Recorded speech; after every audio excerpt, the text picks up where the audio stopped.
Surcharge with divine love by Sukhmani aunty, किताब के प्रकाशक यूनिस्टार। हम सुन रहे हैं आज अध्याय 33 का दूसरा भाग।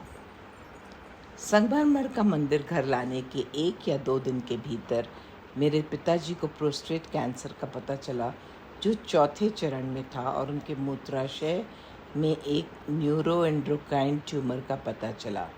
डॉक्टरों ने हमें बताया कि यह सबसे दर्दनाक कैंसर है और उसके कारण 24 घंटे ज़बरदस्त दर्द रहेगा।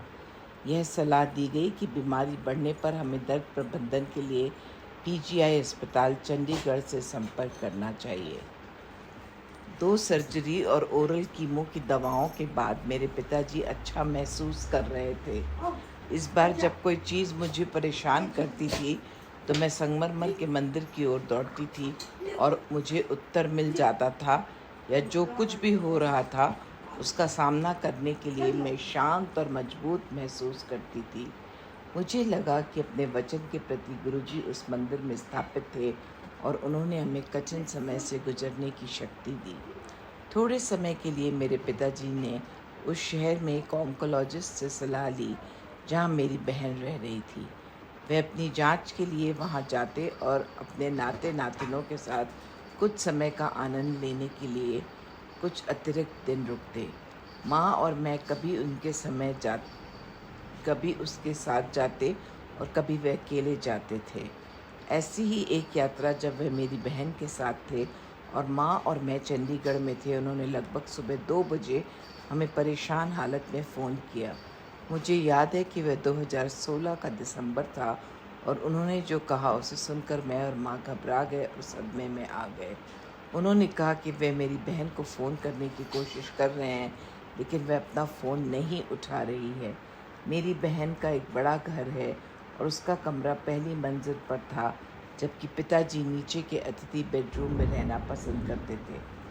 उन्होंने कहा उसे बता दो कि किसी को भी नीचे नहीं आना चाहिए और उन्हें अपने कमरे में रहना चाहिए, क्योंकि वे यहाँ हैं। यह सुनते ही मैं बुरी तरह कांप उठी और रोने लगी। पापा, वहाँ कौन है? आप क्या कह रहे हैं? क्या आपने कोई बुरा सपना देखा? क्या घर में कोई है? नहीं, वह कॉलोनी में घूम रहा है। मैं उसे देख सकता हूँ, वह मुझे लेने आया है।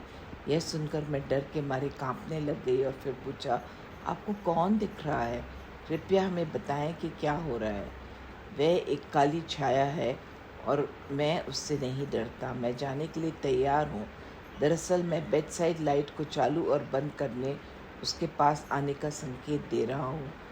इसके साथ ही उन्होंने फ़ोन रख दिया और लगभग आधे घंटे तक मेरा अपनी बहन या अपने पिताजी से संपर्क नहीं हो सका। माँ और मुझे नहीं पता था कि क्या करना है या किससे संपर्क करना है। कुछ देर बाद आखिरकार हम अपनी बहन को फ़ोन करने में कामयाब हुए और उनसे कहा कि वह जल्दी से नीचे जाएं और देखें कि नीचे क्या हो रहा है। कुछ मिनटों के बाद उसने डरी हुई और बुरी तरह हिली हुई अवस्था में वापस फ़ोन किया। उसने कहा कि ना तो मैं और ना ही एटले यानी मेरे जीजा जी हिल सकते हैं। मुझे लगता है कि मेरे पैर फर्श से चिपक गए हैं, मैं हिल नहीं सकती। उसने हमें बताया कि पूरा घर अंधेरे में है। ऐसा लगता है कि बिजली भी नहीं है, और अजीब बात यह है कि अगर बिजली नहीं है तो भी घर में हमेशा कुछ रोशनी रहती है। लेकिन उस दिन उसने कहा कि अंधेरा कभी इतना काला और डरावना नहीं था। हमें बाद में एहसास हुआ कि जब तक वह काला साया मेरे पिताजी के साथ रहा, कोई भी हिल नहीं सकता था, और जैसे ही वह चला गया, रोशनी फिर से वापस आ गई और मेरी बहन नीचे उतरने में सक्षम हो गई। मेरे पिताजी के कमरे में पहुंचने पर मेरी बहन ने उन्हें बिस्तर पर बैठे हुए और खिड़की की ओर देखते हुए पाया। उसने पूछा पर कि उन्होंने वास्तव में क्या देखा। उन्होंने यह बताया। उसके पूछने पर कि उन्होंने वास्तव में क्या देखा, उन्होंने यह बताया, मैंने एक काली परछाई देखी। किसी तरह मैं दीवारों के पार देख सका और उसे कॉलोनी में घूमते हुए देखा। अचानक लाइटें बंद हो गईं और मैंने बैठने की कोशिश की, लेकिन मुझे लगा कि फर्श गायब हो गया है और उसकी जगह अंधेरा हो गया है। वह आगे छाया का वर्णन करने लगे। उसकी आवाज़ बहुत मजबूत और अधिकारपूर्ण थी।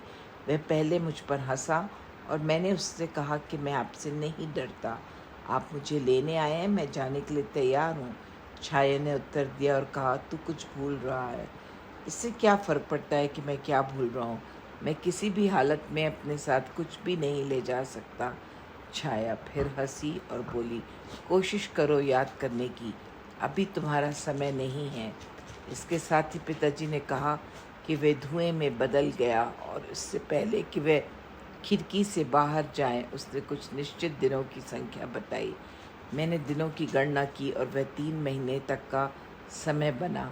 हमें एहसास हुआ कि मार्च 2017 के बाद से पिताजी की हालत गिरती चली गई। अप्रैल के आसपास एक बार फिर पिताजी की हालत बिगड़ने लगी और डॉक्टरों से सलाह लेने पर उन्हें अस्पताल में भर्ती कराने का निर्णय लिया गया। अस्पताल में भर्ती होने के 2 दिन के भीतर ही मेरे पिताजी अचानक कोमा में चले गए। वे 28 दिनों का कोमा में रहे। उन दिनों के भीतर कम से कम 3 से 4 बार डॉक्टरों ने उम्मीद छोड़ दी।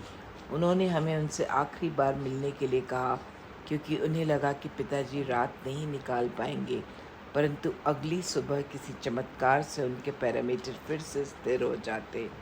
कोमा से बाहर आने पर उन्होंने सबसे पहले बात यह कही, जो लोग भगवान में विश्वास नहीं करते वे सबसे बड़े बेवकूफ़ हैं। मैंने माँ से मुझे चुटकी काटने के लिए कहा क्योंकि मुझे विश्वास नहीं हो रहा था कि वे मेरे पिताजी बात कर रहे हैं। पापा, आप ऐसा क्यों कहते हैं? क्या आपको भगवान को देखा? हाँ, वह हर समय मेरे बिस्तर के आसपास रहते हैं। उन्होंने ईश्वर को मानव रूप में प्रकाश बताया। उन्होंने आपसे क्या कहा और वे बात उन्होंने उस दिन मुझे बताई। भगवान के पास एक बहुत ही सुंदर और आधिकारिक आवाज़ है। वह इतने दिनों तक मेरे साथ रहे। जब भी मुझे असहनीय दर्द महसूस होता तो वे मुझे स्विच ऑफ कर देते और ऐसी जगह पर ले जाते जो बहुत गर्म और आरामदेह थी। मुझे वहाँ कोई दर्द महसूस नहीं हुआ। ऐसा लगा जैसे ऊन के बादल पर तैर रहा हूँ। पर्याप्त आराम के बाद वे मुझे फिर से मेरे शरीर में वापस डाल देते और तभी मुझे दर्द महसूस होता था। उन्होंने मेरे साथ ऐसा करीब 8 से 9 बार किया। मैं अपने परिवेश से पूरी तरह परिचित था और जहाँ तक कि आप सभी को नीचे लॉबी में बैठे हुए भी देख सकता था। एक दिन मैंने भगवान से प्रार्थना की कि वे मेरे बिस्तर के पास वाली खिड़की खोल दें और मुझे बाहर कूदने दें और इससे सारे दुख को ख़त्म कर दें। यह सुनकर उन्होंने कहा, नहीं, मेरी योजनाओं में कभी हस्तक्षेप मत करना। मेरे पिताजी से पूछा कि क्या ये वास्तव में हम हर दिन देखते थे? और उन्होंने कहा, हाँ, मैं तुम्हें हर दिन देखता था। इतना ही नहीं, भगवान मुझे एक दिन पहले ही सब कुछ दिखा देते थे। मुझे ठीक ठाक पता होता है कि अगले दिन क्या होगा। एक दिन पहले की घटना की जानकारी होने पर सिलसिला काफ़ी देर तक चलता रहा। वे हमें बातें बताते और वे अगले दिन बिल्कुल वैसे ही घटित होती थी जैसा उन्होंने बताया होता था। उन्होंने हमें यह भी बताया कि उन्हें अस्पताल से कब छुट्टी मिलेगी। एक समय मेरे पिताजी ने खुद को एक बैरल में बंद देखा। मुझे एक बैरल में बंद कर दिया गया और मेरे द्वारा किए गए पापों के लिए दंडित किया जा रहा है। बाहर एक उपस्थिति है जो बैरल को नियंत्रित करती है। यह सुनकर मैं समझ गई कि मेरे पिताजी जो दिख रहा है वो सब अच्छा संकेत नहीं है। हमने गुरुजी से प्रार्थना की कि उनसे अपने पिछले जन्मों और वर्तमान जन्मों में जो कुछ भी गलत हुआ है उसके लिए उन्हें क्षमा करें। कुछ ही दिनों में उन्होंने बैरल से बाहर स्थानांतरित होने की बात कही। उन्होंने कहा, मुझे अब बैरल से निकालकर एक छोटा कमरा दे दिया गया है जिसमें सिर्फ एक बिस्तर के लिए ही जगह है। शुक्राना गुरुजी।